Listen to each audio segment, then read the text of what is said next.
ODM leader Raila Odinga shook hands to end the long standoff over allegations of election malpractices in the 2017 presidential election. The handshake has transformed into a political vehicle that could see the ODM boss in State House next year. But as talks over the formation of an opposition-allied ruling coalition continue, billionaire Jimmy Wanjigi's entrance into the 2022 Kenyatta succession politics has unlocked the Mount Kenya Air puzzle. And as Musa Salah reports, the Jubilee-ODM merger is a meticulous plan that seeks to kill two birds with one stone, finding an influential heir to Kenyatta's Mount Kenya region and building a single ticket out of two men who challenged Kenyatta in 2017.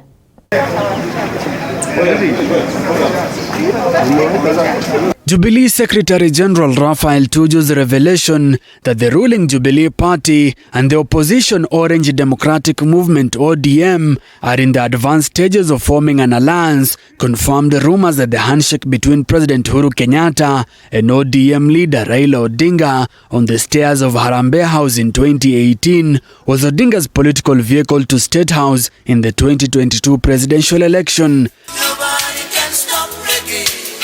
But torn between sticking with his newly found political soulmate President Uhuru Kenyatta and dissolving the NASA coalition to ditch his longtime friends Musalia Mudavadi of ANC, Wiper's Kalonzo Musyoka, and Ford Kenya's Moses Wetangula, Odinga's fourth attempt at taking over the house on the hill may not be easy. His NASA counterparts are already smelling foul play. We are trying to build a one Kenya. One Kenya meaning that we want everyone together, and we've started the movement already. Wiper in conjunction with KANU, in conjunction with ANC, and also in conjunction with Ford Kenya, have already started the move. So we would like to urge our partners, that is the Jubilee Party, which we have actually signed a cooperation agreement with, and ODM, who are also in an agreement, a coalition agreement with us under NASA, to come together under the One Kenya movement. Tulikuwa na mkataba katika NASA, na hiyo mkataba ulikuwa umeandikwa na umesainiwa na iko na Registrar of Political Parties. Na ulisema Mheshimiwa Raila Amolo Odinga anaenda mara ya mwisho na hatarudia kusimama mwaka wa 2022. Na wakasema pia chama cha ODM kitasimamisha candidate. And the truth of the matter is that between Uhuru, in the last election, the second person who had united Kenyans was from NASA. So he's saying, look, if you guys don't agree to break apart into small pieces, you will most probably be the people with the largest crowd behind you in the next election. So don't agree to break up, because if you stay together, then you're more or less guaranteed to come and tell me this is the way we want to go. And because you are the ones who are going to have the most people, I will support. That is what he's been consistent on. And even for anybody, including the Deputy President, to think that this is against him, he needs to ask himself, what changed? But according to sources private to the Jubilee-ODM alliance, the Kenyatta-Odinga strategy has had a new entrant into the list of presidential hopefuls. No, go ahead. Billionaire Jimmy Wanjigi, who financed Odinga's NASA campaigns in 2017 after falling out with the Uhuru Ruto coalition a few years after he brokered the election in 2013, Wanjigi says he's done working behind the scenes, this time offering himself for the top position. I haven't seen Wanjigi in political circles. I actually don't know him as a politician. I know him as an entrepreneur.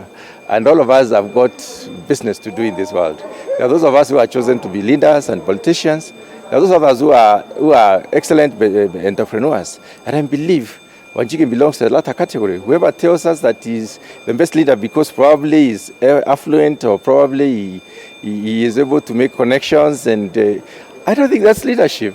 We have agreed that Muturi is going to be the man. But then we don't talk bad things of our friends who are like 20%, who are, believing that Jimmy Wanjigi can be a president going forward. Arguably one of the most influential power brokers in the country, Wanjigi's entry into the picture is not by coincidence. It is alleged that Wanjigi's presidential bid is a calculated move to replace Kenyatta in the mountain, which has threatened to burst in search for an heir to the throne. Hawa wa mangavana wote 8 tulikuwa nao huko na wabunge kadhaa na hata wengine vile hawakujua. Tukakuwa na msimamo na kauli moja ya kwamba mlima hautagawanywa. Sawa sawa? Tukasema mlima ni nini? Ni mmoja. Lakini tutashikana, tuzungumze chini ya uongozi wa President Uhuru Kenyatta, tujue yule ataridhi hiyo uongozi wake wakati wake ukifika wa kustaafu. The billionaire from Murang'a County is said to begin courting the region from next week, beginning with his home county. But President Kenyatta is expected to cement Wanjigi's courtship with a tour of his Mount Kenya backyard later in August. However, Kenyatta's tour to the mountain will be pegged on how the Kiambaa constituency and Muguga ward by-elections will pan out, the two mini polls taking place in Kenyatta's home county of Kiambu. Kenyatta faces a strong opposition from his deputy William Ruto, who has since rubbished the Jubilee-ODM alliance. Hawa watu wamevunja chama ya Jubilee ya kitaifa. Sasa wanataka kutuambia kila mtu aende aanzishe chama ya kabila yake. Sisi tunawaambia Hustler Nation ya Kenya haiwezi kutoshea kwa chama ya kabila fulani na haiwezi kutoshea kwa chama ya kona fulani. Sisi tutakuwa na chama ya kitaifa ambayo Wakenya wote watatoshea. For His Excellency the President, the party leader of Jubilee Party, to come out in the open and say that he would support a joint candidate of NASA is the most unfortunate statement, because he is our party leader, he's the president of this country, and he should be uniting the country. From his own record and previous statement and positions, he has been saying that he does not want politics, it is too early. But with an untamable deputy, Kenyatta is said to be going for the necks of Ruto's foot soldiers that is aimed at marketing the new alliance in Mount Kenya. Kandara Member of Parliament Alice Wahome, Kiharu's Ndendi Nyoro, Mathira's Rigathi Gachagua, and Kikuyu's Kimani Ichung'wah will be the most affected as Jubilee Party prepares to replace its defunct members. Kamari yapata potea. Musa Salah, TV47. Na Kitale Kapeli iko wapi? Such an intriguing report.